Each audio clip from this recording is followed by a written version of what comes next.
Olá, hoje vamos receber no nosso AbraHack Insights, um podcast criado para que a gente possa explorar todo o sistema e ecossistema da área de atendimento. E hoje é um dia muito especial, onde eu converso um pouco com a Luciana Marinho.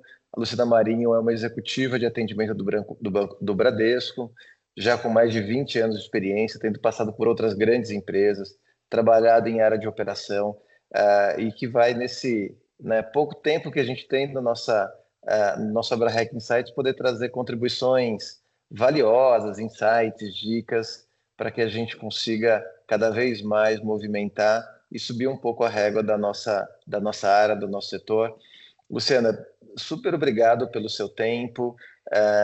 Eu sei que a sua agenda é bastante complicada e separar um pouquinho desse tempo para compartilhar informações comigo, com todos aqueles que vão nos ouvir, nos assistir em algum momento, é um motivo de bastante orgulho para a gente e uma generosidade da sua parte compartilhar tanta informação, tanta experiência acumulada com todo o mercado de atendimento.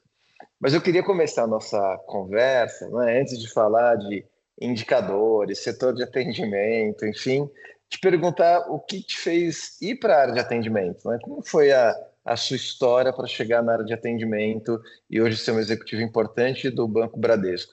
Você planejou isso? Isso aconteceu na sua vida? Eu vi que você tem formação em pedagogia e depois fez um MBA. Como é que você planejou, se é que você planejou entrar nessa área e como que você se sente engajado nesse setor? Obrigado mais uma vez e eu passo para você falar um pouquinho para a gente da sua trajetória profissional. Eu que agradeço pelo convite, Vitor, e todo o pessoal da AbraRec. É um prazer estar aqui compartilhando um pouquinho dessa minha história, e um pouquinho do que eu acredito, né, em atendimento a clientes.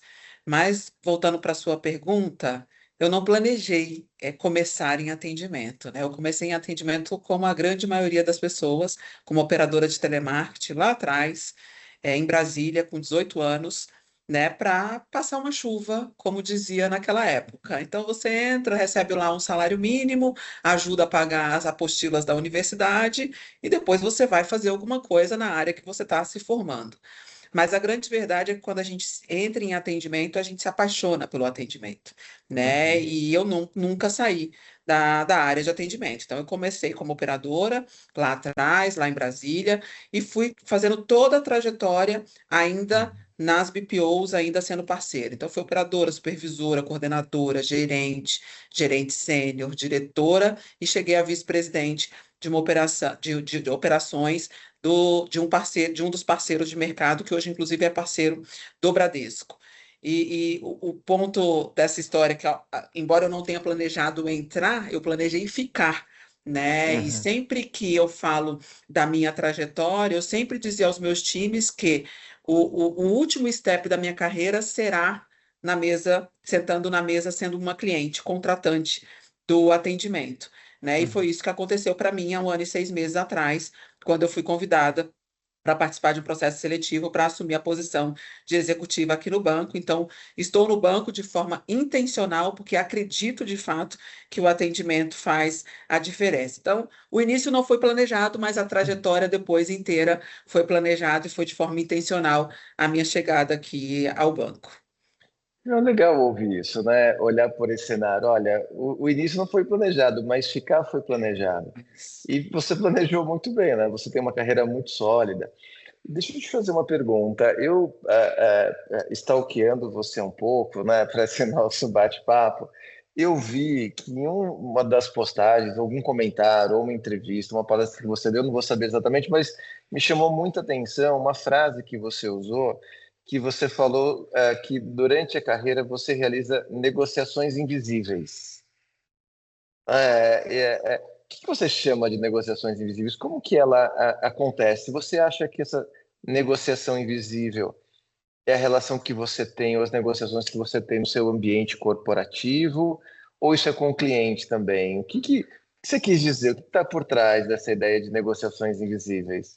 Essa fala veio de uma palestra que eu dei para um grupo de mulheres aqui do banco, e a pauta era como que você negociou ao longo da sua carreira.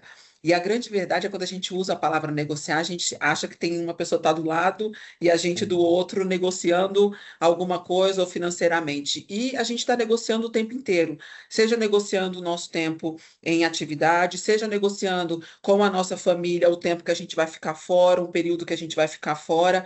Então, a grande verdade é que nós somos negociadores natos.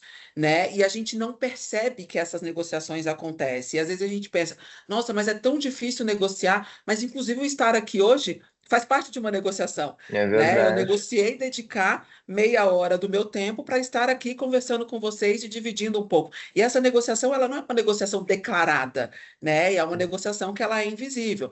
Eu negocio todos os dias com a minha filha que eu vou encontrá-la depois das 19 horas, quando eu Uhum. vou chegar em casa. Mas a minha negociação com ela é que quando eu chego às 19 até às 20h30, que é o horário que ela vai dormir, o meu tempo é dela, o meu tempo é Legal. dedicado a ela. Então, a gente está o tempo inteiro fazendo esse tipo de negociação que eu chamo de negociação invisível, porque a visível é aquela que a gente senta para negociar um contrato, que a gente senta para negociar Uhum. um SLA, que a gente está mais acostumado a falar desse tipo de negociação. Então, nessa fala e nessa palestra que eu dei, foi esses exemplos que eu usei para negociação invisível.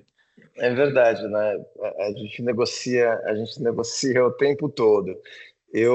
Essa semana, eu sou professor na faculdade aqui, lá em São Paulo, na PUC, e eu estava tendo uma aula sobre negociação. E eu usei aqui um livro, né, que eu acho que você já deve ter lido, que é Como Chegar ao Sim, que é um livro conhecido, né, para negociação. E eu comecei a usar com os alunos, né, aplicar, e foi um trabalho. E é interessante perceber que o quanto antes, né, a gente se dá conta que tudo é uma negociação, a gente consegue trabalhar de uma forma mais favorável. Mas eu vou mudar um pouco agora a nossa conversa, até porque nosso tempo é curto, tem muita coisa para te ouvir. É, falando agora do setor de atendimento, do setor de relacionamento. Claro, né, eu sou presidente da Abrarec, a gente respira atendimento, respira o sistema de atendimento. E a gente vê empresas com diferentes perfis, aspectos, cada um no seu momento, no seu nível de maturidade. Mas eu também, né, ainda continuando nas minhas análises, né, e dos meus stalks, do que você publicou, do que você escreveu e das coisas interessantes que eu ouvi. Tem um momento, né, também de uma fala sua que eu gostei bastante, que você fala que o atendimento é o coração e espelho da empresa. O que você quer dizer com isso? Então, todas as empresas têm atendimentos bons, têm atendimentos ruins. Qual que é essa ideia, né, de espelho e coração da empresa quando a gente olha para o atendimento? O que eu tenho falado muito sobre atendimento, Vitor, é que cada vez mais os serviços têm ficado mais commodity. E eu já usei essa fala algumas vezes aqui no banco. A grande verdade é que assim, o mercado financeiro, por exemplo, está cada vez mais entregando serviços iguais. Todo mundo entrega Uhum, cartão de crédito sem anuidade, conta sem tarifa, um empréstimo com taxa, ou taxa dentro do que o mercado entrega. Então, o que que faz o cliente escolher o Bradesco ao banco A ou ao banco B? A forma como ele é atendido. Eu não tenho a menor dúvida disso. O que faz a gente entrar numa loja do shopping A, ao invés de entrar na loja do shopping B, que vende a mesma roupa? A forma como a gente uhum, é recebido nessa loja. Então, eu digo muito que o atendimento hoje é o que nos diferencia. Se as empresas querem se diferenciar, as empresas precisam cuidar do atendimento. O produto hoje não é mais o que diferencia. Lá atrás já foi. Lá atrás foi uhum. muito. O produto só essa empresa consegue produzir. Hoje não. Hoje os produtos eles estão cada vez mais similares. Então, quando eu falo de coração, é disso que eu quero falar, né? Eu quero falar que é por onde a gente vai, de fato, pegar o consumidor. É onde, de fato, a gente vai tocar na experiência. É quando a gente mexe com a emoção. Quando a gente vê depoimentos dos clientes do banco dizendo: há 30 anos eu sou cliente do banco, o banco me ajudou na construção da minha casa, da minha carreira, da minha família. Isso é pegar o cliente pelo coração, isso era ter o atendimento como coração das empresas. E para mim, as empresas que não pensam o atendimento como diferencial estão fadadas a ficar para trás nessa competição. Uhum. Porque hoje é uma competição muito menos de produto e de serviço e muito mais de entrega de atendimento, de como o cliente é bem recebido. Hoje é muito fácil trocar de marca. É com o Uhum. celular na mão e trocar o app. Você já trocou a sua telefonia de celular, você já trocou o seu banco, e qualquer outro tipo de serviço que você adquire. Então, está muito mais fácil do que antigamente.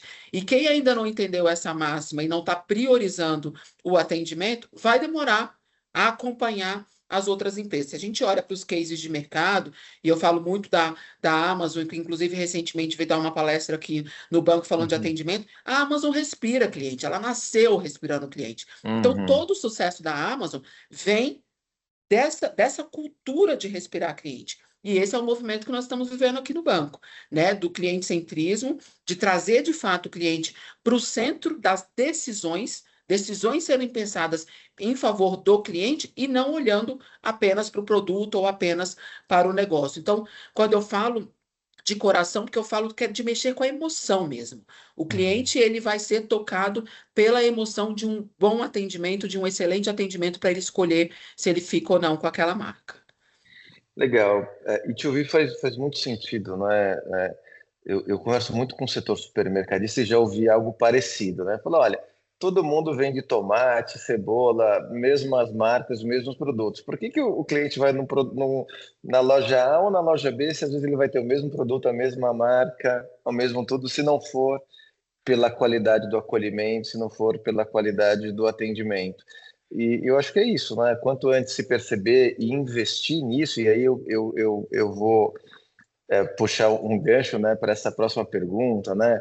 Que é investir em atendimento, né? Como que se investe em atendimento diante de todo o cenário? E aí, dentro desse desafio que você tem também, como liderar pessoas nesse ambiente de atendimento, né? Às vezes um atendimento que tem muita pressão por resolução, por cuidado.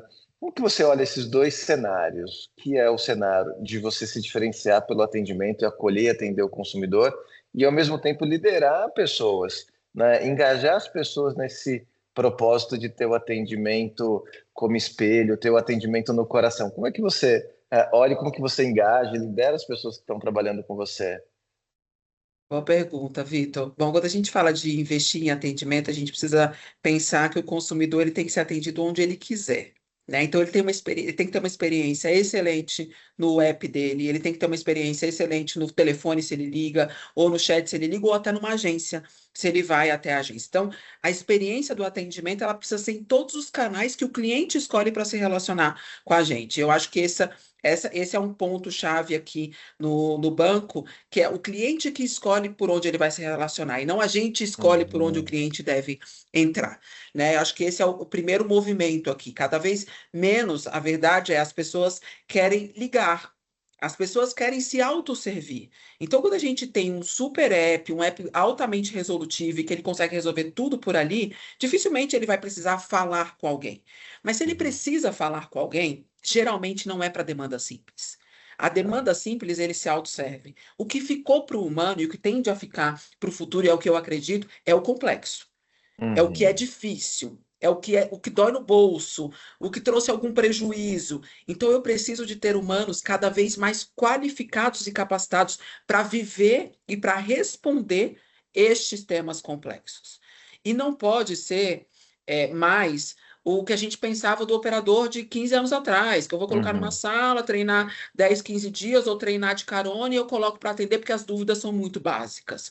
Né? Aqui eu uhum, preciso ter um plano de capacitação, investir em melhores perfis, entender qual é esse perfil que é aderente à minha marca, né? Qual é esse perfil da pessoa que vai sentar representando o banco e ele está aderente ao que o banco precisa. E quando você faz isso com parceiros de atendimento, que é o caso aqui do atendimento do banco, nós não temos, hoje a gente tem 5% do nosso atendimento que ele é interno, os outros 95% ele é feito com parceiros, o desafio ainda é maior. Como você toca essas uhum, empresas e como você toca essas pessoas que estão nos nossos parceiros? E eu vou te dar um exemplo do que eu fiz hoje. Né? A gente promoveu uma campanha com todos os nossos parceiros chamada Ambienta Aí, onde a gente deixou os parceiros colocar a nossa cara, a nossa marca nas uhum. operações. Você não tem noção do nível de engajamento que isso gerou lá na ponta, Que das pessoas legal, entenderem que elas de fato estão representando o banco, que elas de que fato legal. falam em nome do Bradesco. E eu acredito que o liderar pessoas é fazer isso, é fazer com que as pessoas de fato se sintam pertencentes. Toda vez que eu vou em algum parceiro meu falar de atendimento, eu faço questão de fazer um fórum com os atendentes. E não é para dar Legal. nenhuma meta. É para perguntar Uhum, para eles onde eu banco preciso melhorar. Onde uhum. eu banco preciso mudar a minha jornada? Onde eu banco preciso fazer melhor pelos clientes? E essas pessoas se sentem altamente engajadas de ouvir que eles falaram, sair dali com uma lista, depois eu volto com eles dizendo, olha, de tudo isso que vocês sugeriram, eu consigo implementar 80% e está aqui essa implementação que a gente vai fazer em X dias. Eu acho que é isso que traz pessoas com um propósito similar ao que você precisa para que o banco se diferencie enquanto atendimento. Que legal. Você não me diz uma coisa, desses desafios todos, né? Você falou um pouco de tecnologia e aí essa é a minha pergunta em tecnologia. Esse é um debate que nós temos, né, em todo o mercado. Na própria Abrahec, no ano passado, a gente lançou um guia para uso de inteligência artificial para o setor de atendimento e relacionamento. Algumas regulamentações vão discutir se pode atender por telefone, por inteligência artificial, por outras ferramentas de tecnologia. E o Bradesco é uma empresa, né, que lidera o processo de tecnologia, inteligência artificial, atendimento, né? Eu lembro do lançamento da Bia, que foi, né, um grande case de sucesso. Aliás, a Bia foi a primeira, inclusive, inteligência artificial que entrou com uma representação criminal por assédio à inteligência artificial. Um case assim que foi uma grande referência. Mas minha pergunta, voltando para o atendimento, é a seguinte: como é que vocês usam tecnologia, inteligência artificial? Tem limite para usar? Tem orientação? Né, existe uma demanda por eficiência, redução de custo e qualidade. Como é que vocês combinam entregar qualidade, eficiência, reduzir custo, ter agilidade e uso de tecnologia? Qual é o fio condutor? Assim, qual é o meio do caminho que faz o Bradesco crescer, atender bem, reduzir despesa, tornar as pessoas engajadas, tudo isso?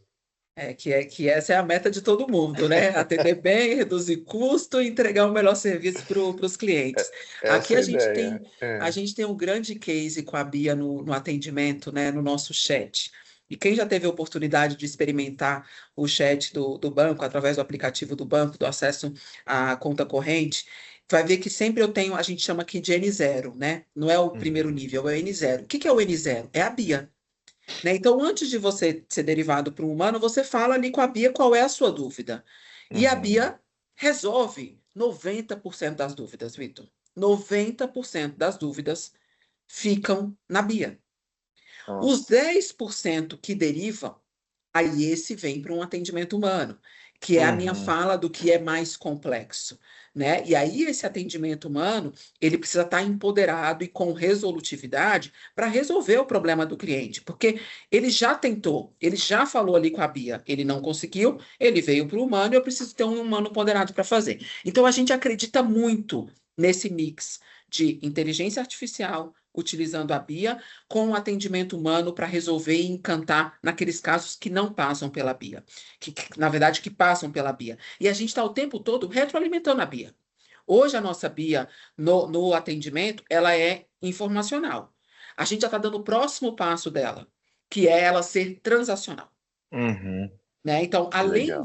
dela informar, ela vai fazer transações com você ali no teu aplicativo, no teu chat. Então, a gente está utilizando a inteligência artificial com muita responsabilidade e também respeitando aqueles clientes que eu não quero falar com a Bia, eu quero falar com o humano. Você sempre vai ter a opção de falar com especialistas, de falar com o operador, de falar com o nosso atendente aqui do outro lado. E o que a gente tem trabalhado o tempo todo é para ser cada vez mais resolutivo, seja na interação da Bia, seja na interação que você tiver com o atendimento humano. E a gente acredita muito que essa é a equação do sucesso. E o tempo inteiro nós estamos retroalimentando a Bia. Um outro case que a gente colocou aqui no atendimento chama o Bia Help, que é o chat GPT do nosso Uhum. operador. Então, em vez do Uhum. operador ter lá aquele guia de várias páginas que ele tem que buscar sobre o assunto contestação de cartão de crédito, o Vitor vai falar: eu quero fazer uma contestação porque não concordo, por um desacordo comercial, não concordo, o produto não foi entregue como deveria. O operador vai fazer uma pergunta, para o que a gente chama de Bia Help, dizendo: cliente quer contestar, ele está em desacordo comercial, não concorda com a compra foi feita. a Bia Help vai responder para ele exatamente o que ele precisa fazer no sistema para abrir aquela contestação. Então, Que é a forma legal. como a gente Uhum. tem trazido inteligência artificial. Eu sou daquelas que tem muitos estudos que dizem que o operador de telemarketing a operação de telemarketing vai acabar, que o atendimento a clientes vai acabar, que a IA vai fazer tudo, que a agente virtual vai fazer tudo. Eu, particularmente, não acredito, Uhum. tá? Nessas posições. O que eu acredito é que quanto mais simples for, de fato, vai ser resolvido, seja no agente virtual, seja numa IA generativa, e aquele tema que for complexo demais, eu sempre vou precisar de um atendimento humano, mas um atendimento humano em um outro nível, em um Tá, atendimento em um nível especialista, para eu, de fato, legal. resolver aquele problema. Então, para mim, tecnologia vai estar sempre caminhando de mãos dadas com o Uhum. calor humano. Luciana, a gente já está chegando, passou muito rápido, né? A nossa conversa, a gente Muito. já está chegando no final. Eu tenho só uma pergunta para você, e aí a gente, né, sempre no final das nossas conversas, a gente pede para os convidados dicas, né? Dicas de carreira, dicas de desenvolvimento profissional. Mas eu vou te fazer a pergunta, e aí depois, no final, se você puder trazer, né, um pouco da sua experiência para aqueles que estão em posições de liderança e querem crescer, como você pode ajudar. Mas é olhar um pouco para os desafios. O que você enxerga como os desafios, né, para o futuro do atendimento, olhando esse cenário, né, de tecnologia, de especialidade e todas as demandas e gargalos que tem. E eu fiquei ouvindo você falar, né, me surgiu aqui uma pergunta, né, se a empatia é algo escalável. Né? Então, eu fiquei com isso na cabeça, falei assim, tá, mas empatia é algo escalável, né? Então, mas me fala isso, então, né? O que você vê como desafios? E depois, para a gente acabar essa conversa e ficar com um gostinho de quero mais, para uma outra conversa, coloca um pouco, né, do que você aprendeu no desenvolvimento da sua carreira e que dicas você tem para aqueles que querem crescer e se desenvolver na área de atendimento, relacionamento e ouvidoria. Perfeito, Vitor. Então, falando de desafios aqui enquanto área de atendimento, a gente estar numa busca incansável pela diferenciação, né? Por fazer melhor, por surpreender cada vez mais os nossos clientes, né? E a gente tem um outro desafio grande, que é como influenciar a nova geração, que é uma geração que quer as coisas tudo mais rápida, né, que Uhum, quer que as coisas se resolvam de uma forma muito mais acelerada do que a gente viu lá atrás, porque essas pessoas já nasceram nesse mundo mais acelerado. Como que a gente influencia essa nova geração para também fazerem parte uhum, dessa diferenciação? Eu acho que a gente tem um desafio grande geracional daqui para frente com essa questão do atendimento e como que a gente consegue, no caso aqui do banco, atender do cliente de 80 ao cliente de 18 anos ou ao cliente do NextJoy, que é minha filha, uhum, por exemplo, de 11 anos, que tem uma conta, né, no banco, uma conta uhum, NextJoy para ela no banco. Como você abraça tudo isso e cada uma das gerações? Eu acho que esse ainda é um desafio que a gente tem aqui enquanto atendimento, de como a gente hiperpersonaliza quando é o Vitor que liga, quando é a Sofia, minha filha, que liga, ou quando é a Luciana que tenta acessar o banco. Como eu sei quem é esse perfil? Esse trabalho que você fez, que você falou de, eu te stalkeei, eu vi algumas falas suas. Como a gente stalkeia os nossos clientes e uhum, consegue entender a necessidade desse cliente na essência? Porque a gente precisa sair do modo padrão, Vitor, que é eu atendo todo mundo igual. Os clientes não são uhum, iguais. Cada um tem a sua diferenciação, né? O banco agora lançou mais um segmento de diferenciação, que é o Principal, exatamente para a gente entender quais são uhum. todos os segmentos aqui e qual é a proposta de valor que cada segmento tem para os seus clientes. Eu acho que esse é o desafio que a gente tem forte aqui no atendimento. E quando a gente fala de carreira aqui, você fala de dica, eu costumo sempre dizer que a gente precisa dizer que carreira não é terceirizável. Né? Uhum, Carreira, a gente não pode ficar esperando cair do céu a vaga uhum, dos sonhos. Nós somos protagonistas da nossa carreira.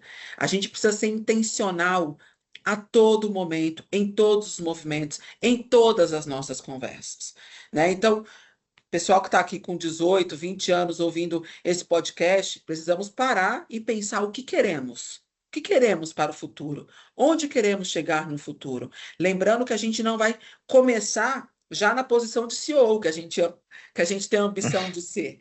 A gente precisa Uhum. seguir, né, uma escadinha aqui, salvo raríssimas exceções, mas a gente precisa seguir uma escadinha corporativa para a gente chegar lá. Mas o que eu mais encontro nas minhas mentorias, eu faço algumas, é as pessoas ainda sem propósito, sem saber o que querem, sem saber o que buscam, né? E como diz a famosa frase, se você não tem caminho, qualquer caminho serve. Então Verdade. temos que ter caminhos, temos que ter propósito, temos que ser intencionais e precisamos entender: carreira não é terceirizável. Sou eu que preciso construir as minhas relações.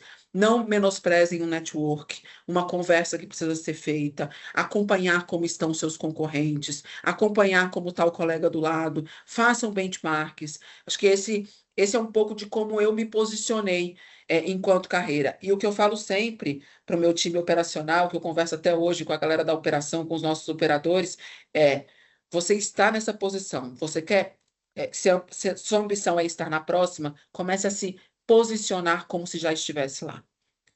Então, eu quero ser supervisor. O que que você está fazendo de diferente para que a gente te enxergue como um futuro supervisor?